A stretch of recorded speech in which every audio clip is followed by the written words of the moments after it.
My name is... My name is Charlie, and I'm about 15 years old.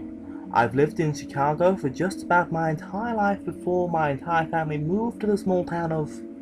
I'm not going to name it for personal reasons.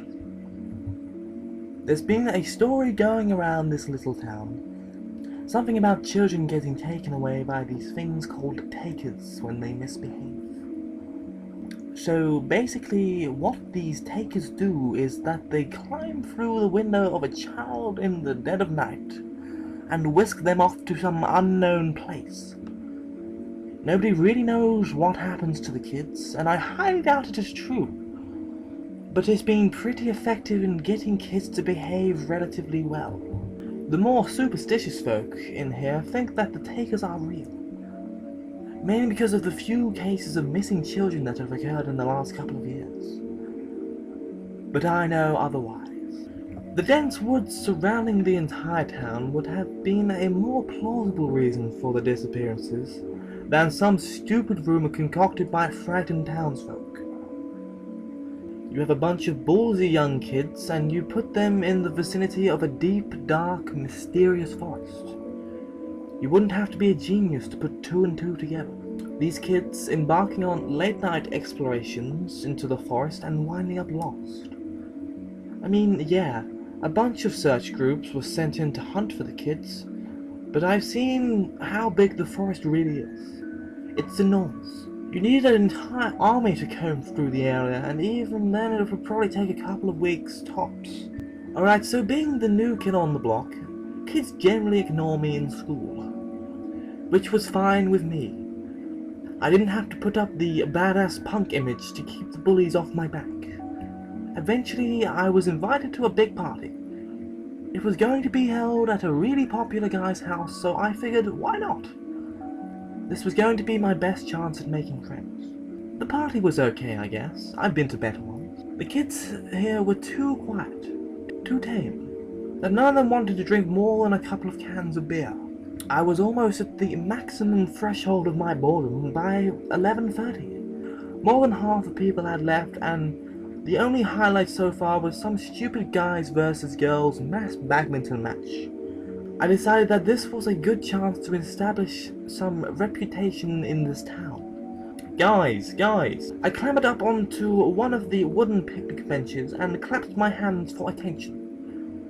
The other kids all turned around, and I knew from their looks some of them didn't even know who I was. Fueled by my 10 cans of booze, I raised my arms and gestured to everyone, look, I don't want to be an arsehole or anything, but this party really kind of stinks. Trust me, I'm from Chicago, and I've seen hardcore parties over there. Yeah? What do you think we should do then, party man? This huge hulk of a guy, Vince, pushed his way into the front of the 20-strong crowd and sneered at me. Well, I paused dramatically and jabbed my thumb towards the forest just beyond the back of the gate of the house. We got that at our disposal, and I think it would be a shame just to ignore it. The crowd lapsed into silence before breaking into a nervous laugh and turning away from me. Seriously, come on, we're teenagers. Seriously believe that stupid monster in the woods story is true? I climbed down from the table in dismay and disgust. I made my way to the cooler and popped open a can of beer before hopping over the back gate. Hey, what the hell are you doing? I turned back. It was Carl, the fat guy from my English class, hurrying after me. What does it look like? I'm going into the damn woods, Carl. There's absolutely nothing to be afraid of, and I'm going to prove that to all you wusses. I tossed the half-empty can towards him before ducking under the branches of the trees. Peace out, y'all pussies. I saluted him mockingly before making my way into the woods. I had to admit, after about 10 minutes of walking into the forest, I was beginning to regret my decision. The initial rush of bravado had gone, and what was replacing it was a growing fear of anxiety. Just 5 more minutes, Charlie. 5 more minutes, and we'll go. I muttered to myself as I stomped through the bushes to emerge into a clearing. The sudden illumination from the moon took me aback. However, what surprised me more was a rather large wooden cottage sitting in the middle of the clearing. Being the idiot I was, I decided to check it out. The cottage, as expected, was abandoned. and it was clear that it had been so for a long time. It was almost entirely covered by a thick layer of moss and grime. The stairs leading up to the door were all broken at various parts, which some of the steps were even missing. The only part of the cottage that still looked penetrable were the windows, which were grimy and badly stained, and the door. Thinking that the inside of the cottage would make a great photo background to show off to the other kids, I gingerly made my way up the steps and pushed the door open. The door opened with a loud creak, as I expected with an old abandoned cottage in the middle of the woods. I was immediately hit by a foul, putrid odor that rushed out from inside the cottage. Gagging, I took out my phone, turned on my flashlight application, and stepped through the door. The inside of the cottage seemed rather normal. A bunch of furniture pushed towards the back of the living room and a small kitchen to the left of it. There was something eerie about the place though, and I quickly snapped a couple of pictures before turning to leave, when all of a sudden something hit me hard in the back of my head. I was still in the cottage when I regained consciousness. However, I was in another part of the cottage, maybe even in one of the bedrooms. I couldn't tell because I was blindfolded. Fighting back the sense of nausea and fear, I struggled to my feet before realizing that my feet were shackled to the floor and my arms were tied behind my back. The putrid odor seemed more foul than before, if that were even possible, and I just about had enough.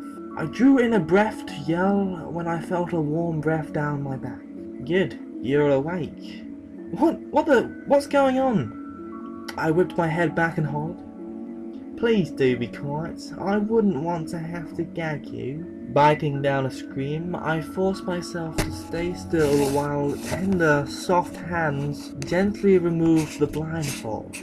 As I gradually adjusted myself to the dim light from the lamp in the corner, I began to have a clear view in the room. I immediately wished for the blindfold to be back on. All around me, in various forms of decomposition, were the dead bodies of boys, all shackled to the ground in the same way I was. There was about the same number of bodies as those that had disappeared before.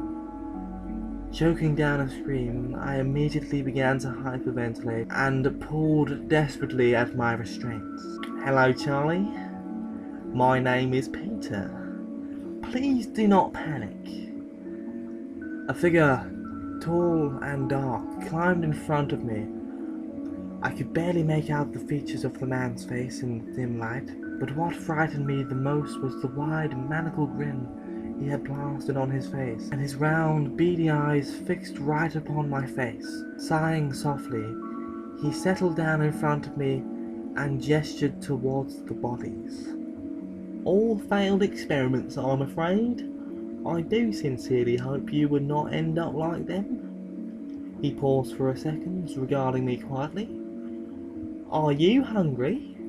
The absurdity of his question shocked me out of the silence. What the fuck is this? What the fuck are you? I screamed wildly and swung my legs to kick him, but the efforts were in vain. The shackles held them down. Oh dear, such language and violence. You are indeed a perfect candidate.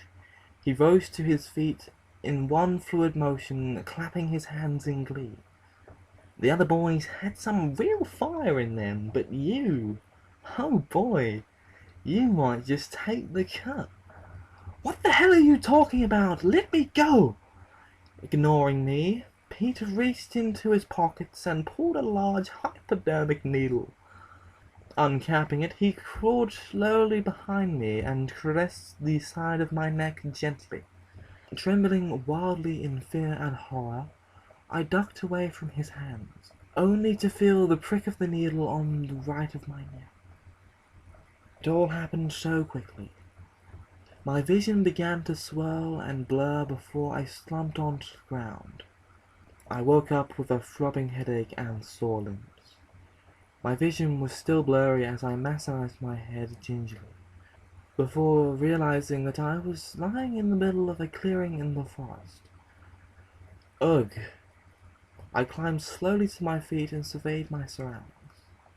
A normal plain clearing with trees along the sides. The moon was still up, so I couldn't have been unconscious for long. Groaning and staggering back slowly into the woods, after about 15 minutes of walking, I emerged out of the forest and onto the black gate of the house.